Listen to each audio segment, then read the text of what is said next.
नमस्कार, स्वागत है आपका। एफएम न्यूज देख रहे हैं आप और मैं हूं आपके साथ लता। बुलेटिन की शुरुआत करेंगे अहम खबर के साथ। प्रधानमंत्री नरेंद्र मोदी ने गुजरात के सीएम भूपेंद्र पटेल के साथ मोरबी में घटनास्थल का दौरा किया। पीएम मोदी ने यहां पर उन लोगों से मुलाकात की जिन्होंने पुल टूटने के कारण मच्छू नदी में गिरे लोगों को बचाने में मदद की थी।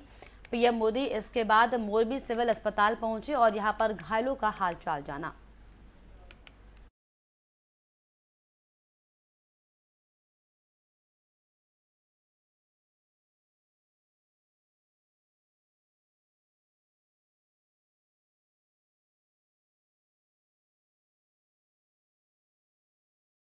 गुजरात के मोरबी में हुए हादसे के बाद से इस मसले पर राजनीति भी हो रही है। अब दिल्ली के उप मुख्यमंत्री मनीष सिसोदिया ने भारतीय जनता पार्टी से कई सवाल पूछे हैं, तो वहीं दूसरी तरफ दिल्ली के सीएम केजरीवाल ने भी मोरबी हादसे को लेकर बीजेपी पर कई गंभीर आरोप लगाए हैं।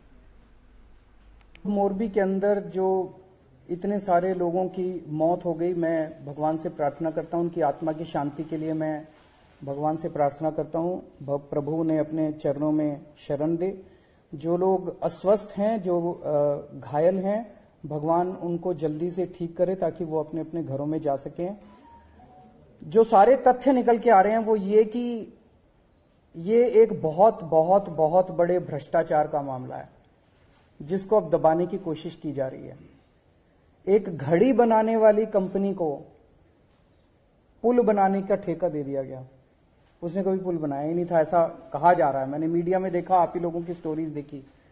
एक घड़ी बनाने वाली कंपनी को पुल बनाने का ठेका क्यों दिया गया? पहला प्रश्न तो यही उठता है।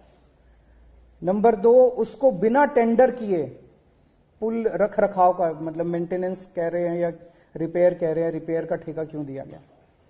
दूसरा प्रश्न यह उठता है कि उसे किसी तरह का कभी एक्सपीरियंस नहीं था पुल रख रखाव का या पुल बनाने का।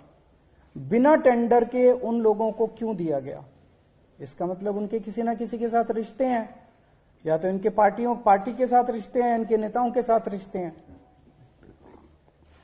तीसरी चीज ये आ रही है कि ये पुल उनको 12 महीने में या 6-7 महीने 7-8 महीने में पूरा करना था। उन्होंने 5 महीने के अंदर जल्दी से पूरा करके घटिया बना के और इसको जारी कर दिया।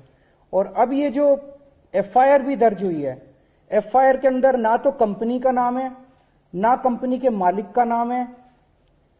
तो अभी से अस्पताल की पुताई तो अलग है, लेकिन मामले की पूरी लीपा पोती पे चालू हो गया। उनको बचाने का, कंपनी को बचाने का और कंपनी के मालिक को बचाने का पूरा काम शुरू हो गया है। एक आरोप ये लग रहा है, ये आप लोगों को पता करना पड़ेगा। मैं उनसे पूछना भी चाहता हूं कि क्या ये सच है जो आरोप लग रहा है कि उन्होंने इनकी पार्टी को चंदा दिया है और भारी चंदा दिया है, और क्या ये उसका एक तरह से वो है? तो ये सारे जवाब तो देने पड़ेंगे। इतने सारे लोगों की डेथ हो गई है और मैं समझता हूं कि अगर 150 लोगों की एक डेथ इतने बड़े भ्रष्टाचार की वजह से हो जाए तो उस राज्य के मुख्यमंत्री को मुख्यमंत्री बने रहने का कोई नैतिक अधिकार नहीं है।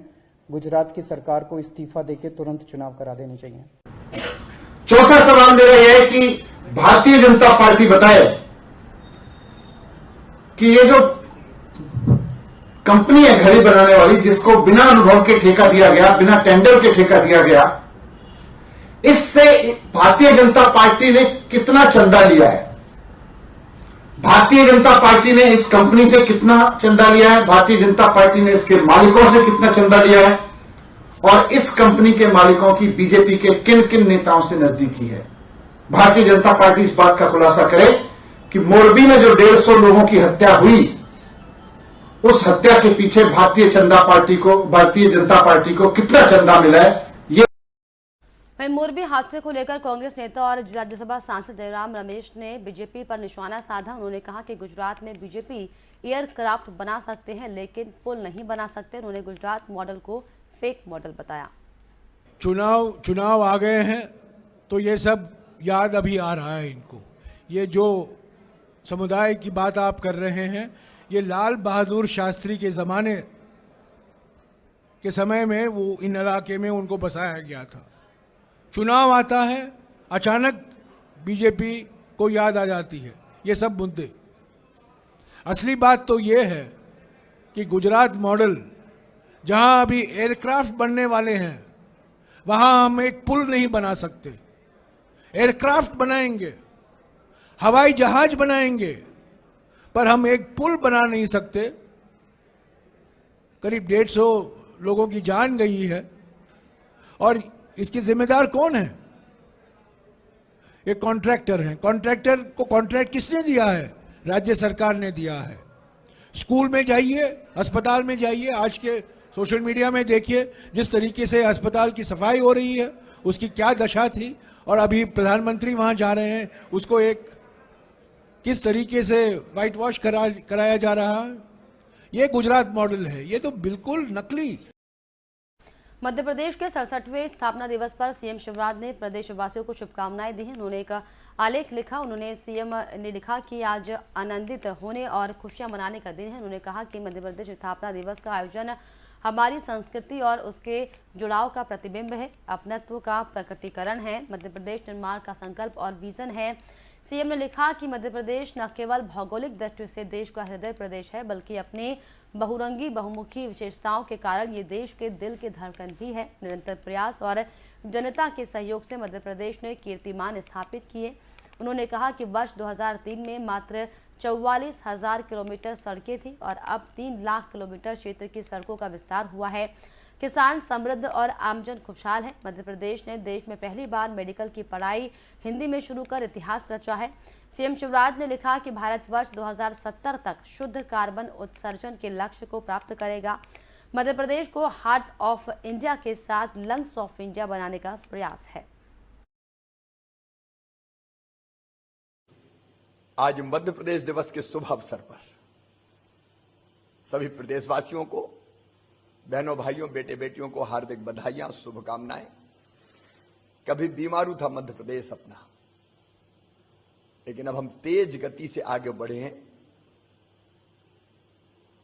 और इस साल मध्य प्रदेश की आर्थिक विकास की दर ही है 19.76%।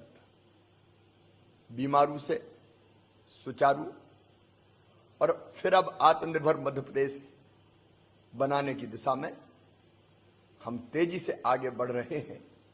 मध्य प्रदेश हर क्षेत्र में विकास के नए आयाम स्थापित कर रहा है। इस अवसर पर केवल आपसे यही प्रार्थना है कि मध्य प्रदेश की प्रगति और विकास में आप अपना सर्वश्रेष्ठ योगदान देने की कृपा करें। आइए समृद्ध, विकसित और आत्मनिर्भर मध्य प्रदेश के निर्माण